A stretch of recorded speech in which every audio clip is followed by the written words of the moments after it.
ഫിലിമി പ്ലസിലേക്ക് എല്ലാവർക്കും സ്വാഗതം. ഒരു സംശയമുണ്ട് പല്ലിശ്ശേരി. മമ്മൂട്ടിയെക്കുറിച്ചൊരു വേറൊരു വാർത്തയാണ് ടൈറ്റിൽ. മമ്മൂട്ടി ആണഴയിൻ്റെ അടയാളം. പെണ്ണെഴുത്ത് ആണെഴുത്ത് എന്ന് കേട്ടിട്ടുണ്ട്. ഇതെന്താണ് ഇപ്പോൾ ആണടയാളം എന്ന് പറഞ്ഞാൽ അയാൾ ആണല്ലേ, അയാൾ പുരുഷനല്ലേ? പ്രത്യേകിച്ച് പറയാൻ കാരണം എന്താ, നിങ്ങൾക്ക് വല്ല അറിയോ എന്ന് ചോദിച്ചു. ഞാൻ പറഞ്ഞത് പുതിയ കാര്യമൊന്നുമല്ല. നമ്മളിൽ ഓരോരുത്തരിലും ഈ അടയാളങ്ങളുണ്ട്. ആ അടയാളങ്ങൾ ഒരേ ചിലയിൽ കൂടിയും കുറഞ്ഞും ഇരിക്കും. മമ്മൂട്ടിയുടെ കാര്യത്തിൽ എന്ന് പറയാൻ കാരണം ഇത് വെറുതെ നിങ്ങൾ വിചാരിക്കുന്ന ദ്വയാർത്ഥ പ്രയോഗത്തിലുള്ള അടയാളങ്ങളൊന്നും അല്ല. കാരണം മമ്മൂട്ടിക്ക് ഇപ്പോൾ എത്ര വയസ്സായി? 73 വയസ്സ് കഴിഞ്ഞു. 74ാമത്തെ വയസ്സിലേക്ക് വന്നുകൊണ്ടിരിക്കുകയാണത്. ഇപ്പോൾ മമ്മൂട്ടിയെ കണ്ടാൽ എത്ര വയസ്സ് തോന്നും? ഇപ്പോൾ ഒരു 50-55 വയസ്സ് തോന്നും. അത് നമുക്ക്. വിദേശത്തെ നിരൂപകർ ഈയിടെ മമ്മൂട്ടിയെക്കുറിച്ച് 38-40 വയസ്സാണ് പറഞ്ഞതെന്ന് ആലോചിക്കണം. അപ്പോൾ അങ്ങനെ ഒരു ശരീരപ്രകൃതി സൗന്ദര്യം നിലനിർത്താൻ മമ്മൂട്ടിക്ക് 73 വയസ്സ് കഴിഞ്ഞിരിക്കുന്നു എന്നാണ്. അപ്പോൾ അതുകൊണ്ട് മാത്രമല്ല മമ്മൂട്ടി ആണടയാളെന്ന് പറയാൻ കാരണം അതുകൊണ്ടല്ല. കാരണം മമ്മൂട്ടിയെ സംബന്ധിച്ച് ഏത് സാധനമായാലും അത് പുതിയത് ഉണ്ടെങ്കിൽ അത് ആദ്യം സ്വന്തമാക്കുന്നത് താനായിരിക്കണം. അത് നിർബന്ധമുള്ള കാര്യമാണ്. ഇപ്പോൾ ഏറ്റവും പുതിയ ലോകത്തിൽ ഏറ്റവും കൂടിയ പുതിയ ഫാഷൻ വരികയാണത്. അപ്പോൾ സാധാരണ എന്തായിരിക്കും, മമ്മൂട്ടി ആ ഫാഷൻ ഇന്ത്യയിൽ വരുന്നതിന് മുമ്പ് തന്നെ മമ്മൂട്ടി ആ ഫാഷൻ അംഗീകരിച്ചിരിക്കും എന്നുള്ളതാണത്. അതായത് ഫാഷൻ മമ്മൂട്ടിക്ക് പുറകെ എന്നാണ് ചുരുക്കം. അപ്പോൾ മമ്മൂട്ടി ഇത് പരീക്ഷിച്ച് കഴിഞ്ഞിട്ടായിരിക്കും ഇന്ത്യയിലും പല ഭാഗങ്ങളിലൊക്കെ വരിക. അപ്പോൾ മുമ്പ് നമ്മൾ കാൽസാർ പോലെ പാൻറ് ഇടുമ്പോൾ പാൻറ് വളരെ നീളം കൂടിയ പാൻറ്, വീതി കൂടിയ പാൻറ്, ഷർട്ടിൻ്റെ കളർ ഇതൊക്കെ ഇല്ലേ, ഇതൊക്കെ മമ്മൂട്ടി ആദ്യം പരീക്ഷിച്ചിട്ടുള്ളതാണ്. ഇനി അതൊക്കെ മാറ്റി നിർത്തുക. ടെക്നോളജിയുടെ കാര്യത്തിലെടുക്കുക. ടെക്നോളജി ഇവിടെ ആദ്യം വരുമ്പോൾ ഇത് മമ്മൂട്ടിയുടെ കയ്യിൽ ആദ്യം ഉണ്ടായിരിക്കും. ഏത് രൂപത്തിലായാലും മമ്മൂട്ടിയുടെ കയ്യിൽ ആദ്യം ഉണ്ടായിരിക്കും. ഇനി അഥവാ മമ്മൂട്ടിയുടെ കയ്യിലില്ല, വിദേശത്ത് നിന്ന് വരുന്ന വേറൊരാടെങ്കിലും കയ്യിൽ ഇത് കണ്ടാൽ മമ്മൂട്ടി എന്ത് ചെയ്യും? അതിങ്ങനെ കുറേ നേരം നോക്കി വെക്കും. അപ്പോൾ ചോദിക്കും, എന്താ മമ്മൂട്ടി ഇതിലേക്ക് തന്നെ സൂക്ഷിച്ച് നോക്കുന്നത്? അതല്ല, ഇതിപ്പോൾ എൻ്റെ കയ്യിലില്ലല്ലോ, ഇതെങ്ങനെ നിങ്ങളുടെ കയ്യിൽ വന്നു? സാധാരണ ഞാനാണ് ഇതൊക്കെ ആദ്യമായിട്ട് വാങ്ങുന്നത്. അപ്പോൾ സാധാരണ രീതിയിൽ അയാളെ സംബന്ധിച്ച് അത്ര വില വിലയും മമ്മൂട്ടിക്ക് വേണോ? അത് വേണമെന്ന് ചോദിച്ചാൽ അത് അന്നില്ലെങ്കിൽ ഞാനത് പിടിച്ചെടുക്കും. ഇതാണ് നമ്മുടെ നേച്ചർ. അപ്പോൾ ആ സാധനം കൈക്കലാക്കും. ചിലപ്പോൾ ആ സാധനം കൈക്കലാക്കി പിന്നെ മമ്മൂട്ടി സ്വന്തമായി. പിന്നെ അതങ്ങനെ ലൊക്കേഷനിലും സെറ്റിലും എല്ലാം കൊണ്ടുവന്നിട്ട് കണ്ടോ, ധാരം കണ്ടോ, ഇതുണ്ടോ, ഇതിവിടെ ഇറങ്ങിയിട്ടില്ല, ഇത് ഞാനാണ് സ്വന്തമാക്കിയത്, ഇതാണ് ഇത്. അതുപോലെ കാറുകൾ ഏതെല്ലാം ടൈപ്പാണ് മമ്മൂട്ടിയുടെ കോമ്പൗണ്ടിൽ കിടക്കണമെന്ന് അറിയുക. എല്ലാം ഉപയോഗിച്ചിട്ടില്ല, ചിലപ്പോൾ ഒന്ന് ഉപയോഗിക്കാം. നമ്മൾ ചില ഫുഡിൻ്റെ കാര്യത്തിൽ മമ്മൂട്ടി ഇങ്ങനെയാണത്. വിഭവസമൃദ്ധമായ എന്ന് പറയുക ആഹാരം ഉണ്ടായിരിക്കും, ഒന്ന് കഴിച്ചു വെച്ചു എന്ന പോലെ ചില കാറുകൾ പെട്ടെന്ന് ഉപയോഗിക്കും, പിന്നെ അവിടെ കിടക്കും. ഇതൊരു അലങ്കാര വസ്തുവായിട്ട് സൂക്ഷിക്കുന്ന ഒരു സ്വഭാവം എല്ലാത്തിലുമുണ്ട്. ഇനി കാറിൻ്റെ വേഗത നോക്കുക. മമ്മൂട്ടി കാർ ഓടിക്കുന്നത് കണ്ടാൽ നിങ്ങൾക്ക് അനുഭവമില്ലെങ്കിൽ, അനുഭവം ഉള്ളതുകൊണ്ടാണ്. മമ്മൂട്ടി ഭയങ്കര സ്പീഡിലായിരിക്കും കാറ് സ്പീഡുണ്ടാവും. കാരണം സാധാരണ മമ്മൂട്ടിയുടെ കാർ ഓടിക്കാൻ മമ്മൂട്ടിക്ക് ഡ്രൈവർമാരുണ്ടാവാറുണ്ട്. അപ്പോൾ എനിക്ക് പരിചയമുള്ളൊരു ഡ്രൈവറുണ്ട്. ഈ ഡ്രൈവർ എന്ത് വിചാരിക്കും, മമ്മൂട്ടിക്ക് കുഴപ്പം വരാതിരിക്കാൻ വേണ്ടി സ്പീഡ് കുറച്ചേ വേറുള്ളൂ. ചില മമ്മൂട്ടി വണ്ടി നിർത്താൻ പറയും, ഡ്രൈവർ ഇറങ്ങുന്നു, ഈ പുറകെ പോയിരിക്കും. അപ്പോൾ ഡ്രൈവറെ പുറകെ എടുത്ത് മമ്മൂട്ടി ഡ്രൈവിംഗ് സീറ്റിൽ ഇരുന്നിട്ട് വണ്ടി വിട്ടു പോകും. ഇത് നിരവധി സംഭവങ്ങൾ നമ്മൾ കണ്ടിട്ടാണ്. അപ്പോൾ മമ്മൂട്ടിയുടെ കാർ ഡ്രൈവറായി വരുന്ന ആളെ സംബന്ധിച്ച് ജോലി കുറവാണ്. കാരണം ഡ്രൈവറായി വന്ന അയാൾ മമ്മൂട്ടിയുടെ സീറ്റിൽ ചാരി ഇരുന്നു കൊണ്ട് മമ്മൂട്ടി സ്പീഡിൽ കാർ ഓടിച്ച് പോകുന്ന വേഗത കണ്ട് ആസ്വദിക്കാറാണ് പതിവ്. ഇനി കൃഷിയുടെ കാര്യം എടുത്തെടുക്കുക. നമ്മളല്ലേ മമ്മൂട്ടി ഏറ്റവും നല്ല കൃഷിക്കാരുള്ള അവാർഡ് വാങ്ങി എന്നുള്ളത്. കൃഷിയുടെ കാര്യത്തിൽ അങ്ങനെ ഓരോ കാര്യത്തിൽ സുഹൃത്തുക്കളെ സമ്പാദിക്കുന്ന കാര്യത്തിൽ എന്തിന് പുതിയ എഴുത്തുകാർ വന്നാൽ ആ പുതിയ എഴുത്തുകാരെ വേണ്ട രീതിയിൽ ഉപയോഗിക്കുന്നു, പുതിയ സംവിധായകരുടെ ഡേറ്റ് കൊടുക്കുന്നു.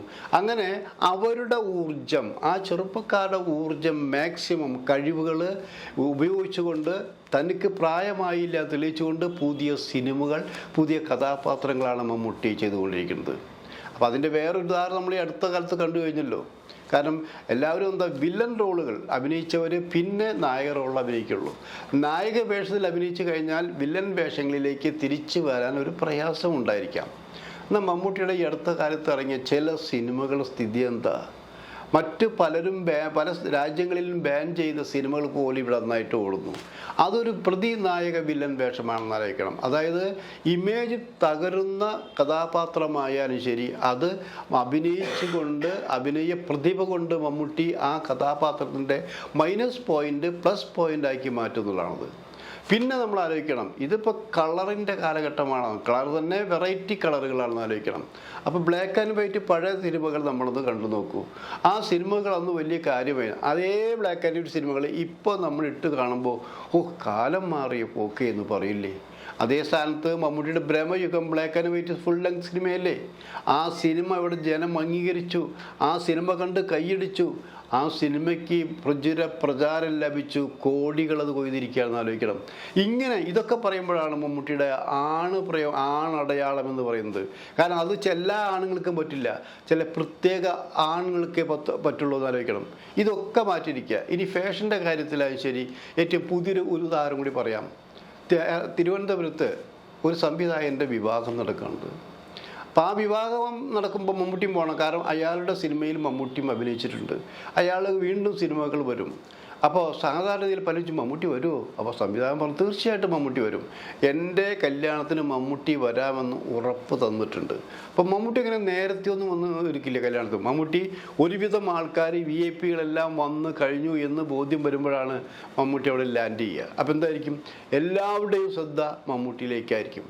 അപ്പോൾ പലരും ഇങ്ങനെ പ്രതീക്ഷിച്ചിരിക്കുക ആൾ അടിപൊളി വേഷത്തിലായിരിക്കും വരിക. അതാണ് മമ്മൂട്ടി എപ്പോഴും വെറൈറ്റി ഡ്രസ്സുകൾ ഇട്ടിട്ട് വരിക. അപ്പോൾ അങ്ങനെ പറഞ്ഞുകൊണ്ടിരിക്കുമ്പോൾ കാറ് വന്നു നിൽക്കുന്നു, മമ്മൂട്ടി ഇറങ്ങുന്നു. സന്തോഷത്തോടെ നിന്ന പല മുഖങ്ങളും ഡിമ്മാവുന്നു. നമ്മൾ ചില ഡിമ്മായി, ഇതെന്ത് വേഷം കാണിച്ചിരിക്കുന്നത്? ഈ കൂറ പഴഞ്ചൻ ഈ സാധനം ഇട്ടാ വന്നിരിക്കുന്നത്, ഇതാണ് സ്റ്റൈൽ ചെയ്യാനുള്ള പുതിയ മോഡേൺ വേഷം എന്ന് പലരും പറഞ്ഞു തുടങ്ങി. പക്ഷെ അതൊരു സ്റ്റൈല്. കാരണം നമ്മൾ കണ്ടിട്ടില്ലേ, ചില ഖദറിട്ട് ഡ്രസ്സ് ഇട്ട് നടക്കുന്ന ആൾക്കാർ വലിയ വലിയ നേതാക്കന്മാരായിരിക്കും. ഈ ഖദറിൻ്റെ ചിലപ്പോൾ അവർ കട്ട് ചെയ്തിൽ തുന്നി പിടിപ്പിച്ചിട്ടുണ്ടായിരിക്കും. അത് ലാളിത്യത്തിൻ്റെ മുഖമുദ്രയായിട്ടാണ് അവർ കാണുന്നത്. എന്ന പോലെ മമ്മൂട്ടിയും ലാളിത്യത്തിൻ്റെ മുഖമുദ്രയായിട്ടാണ് ഇത് കാണുക എന്ന് പറയും. മമ്മൂട്ടി അടുത്തടുത്ത് വരുന്നു. അപ്പം മമ്മൂട്ടിക്ക് കുറേ സ്വാതന്ത്ര്യമുള്ള ആൾക്കാരുണ്ടായിരിക്കും എവിടെയും. എടാ പോടാ എന്ന് വിളിക്കാവുന്ന രീതിയിലും കുറച്ച് ആൾക്കാരുണ്ടാവില്ലേ? എന്താ മമ്മൂട്ടി ഈ വേഷം നിങ്ങളത്? ഒരു നല്ല കല്യാണത്തിനല്ലേ വന്നിരിക്കുന്നത്? നിങ്ങൾ ഈ സംവിധായകൻ ഇയാളുടെ പടത്തിൽ അഭിനയിച്ചിട്ടുണ്ട്, നിങ്ങളിപ്പോൾ അറിയപ്പെടുന്നൊരു നടനല്ലേ? പിന്നെ എന്തോ നിങ്ങൾ ഈ പഴഞ്ചൻ സാധനമൊക്കെ ഇട്ട് വന്നിരിക്കുന്നത്? നിങ്ങൾ നല്ല ഡ്രസ്സ് ഇടാറുന്നില്ലേ? നിങ്ങളുടെ ഇമേജൊക്കെ പോകില്ലേ? അപ്പോൾ മമ്മൂട്ടി സ്ഥായിയുള്ള ചിരിയുണ്ട്. ആ ചിരിക്കുക. അതെന്താ നിങ്ങൾ ചിരിച്ചേ? അത് ചിരിക്കാൻ ഞാൻ എന്ത് ചെയ്യാൻ പറ്റും? നിങ്ങളിത് പഴഞ്ചനാണെന്ന് പറയുന്നു. ഇത് ഏറ്റവും പുതിയതാണ്. ഇത് ഇന്നലെ വന്നു, ഇന്ന് ഞാൻ എടുത്തിട്ടു. അതായത് ഒരു പ്രാവശ്യം, ആദ്യത്തെ പ്രാവശ്യമായിട്ടിരിക്കുന്നത് അത് ഈ കല്യാണത്തിന് വന്നപ്പോൾ. അപ്പോൾ നോക്കിയപ്പോൾ അവർ സൂക്ഷിച്ച് നോക്കി, ഇതൊരു ഒരു ഡ്രൈ കളറൊക്കെയാണല്ലോ എന്നറിയിക്കണത്. അപ്പോൾ മമ്മൂട്ടി പറഞ്ഞു, ഇതിൻ്റെ പേര് സ്റ്റോൺ വാഷ് എന്നാണ്. ഈ സ്റ്റോൺ വാഷ് ജീൻസും ഷർട്ടുമാണ് ഞാൻ ഇട്ടിരിക്കുന്നത്. ഇത് ഇന്ത്യയിൽ വന്നിട്ടില്ല, മനസ്സിലായല്ലോ? ഇന്ത്യയിൽ വരുന്നതിന് മുമ്പ് തന്നെ എനിക്ക് കിട്ടിയിരിക്കുന്നു. ഇന്ത്യയിൽ വന്നിട്ട് വേണം ഇവിടെയൊക്കെ വരാൻ. പക്ഷേ തിരുവനന്തപുരത്ത് ഇനി ഈ സ്റ്റോൺ വാഷ് വരണമെങ്കിൽ 4 മാസം എടുക്കും. ഇപ്പം മനസ്സിലായോ മമ്മൂട്ടി എത്ര കണ്ട് ഫാസ്റ്റാണ്, എത്ര ഫോർവേഡാണ് എന്നുള്ളത്? അപ്പോൾ ഇത് നിങ്ങൾ പോലെ പഴയതൊന്നും അല്ല എന്ന് വിചാരിക്കുന്നത്. അപ്പോഴാണ് പലർക്കും പിടിച്ചു നോക്കി തൊട്ട് നോക്കിയാൽ ഇത് കൊള്ളാതെ നല്ല സാധനമാണ്. ആ നല്ല സാധനം തന്നെ. മമ്മൂട്ടി എപ്പോഴും ഫ്രഷാണ്, എപ്പോഴും ഫാസ്റ്റാണെന്ന് ആലോചിക്കണം. അതുകൊണ്ട് തന്നെയാണ് മമ്മൂട്ടി എല്ലാ കാര്യത്തിലും മുൻപിൽ നിൽക്കുന്നതെന്ന് പറഞ്ഞിരിക്കുന്നത്. അപ്പോൾ ഇത് കണ്ടു കഴിഞ്ഞ് ഒരു 4 മാസം കഴിഞ്ഞപ്പോഴാണ് പിന്നീട് ഈ സ്റ്റോൺ വാഷെല്ലാം ഡ്രസ്സുകളെല്ലാം തിരുവനന്തപുരത്ത് വന്നത്. അപ്പോൾ സ്ഥിതി മമ്മൂട്ടിയുടെ ഫാഷനെല്ലാം മാറി കഴിഞ്ഞിരിക്കുന്നു, ഔട്ട് ഓഫ് ഫാഷനായി മാറിയിരിക്കുന്നു. ഇനി എന്തെല്ലാം കാണാനും കേൾക്കാനും ഇരിക്കുന്നു അല്ലേ?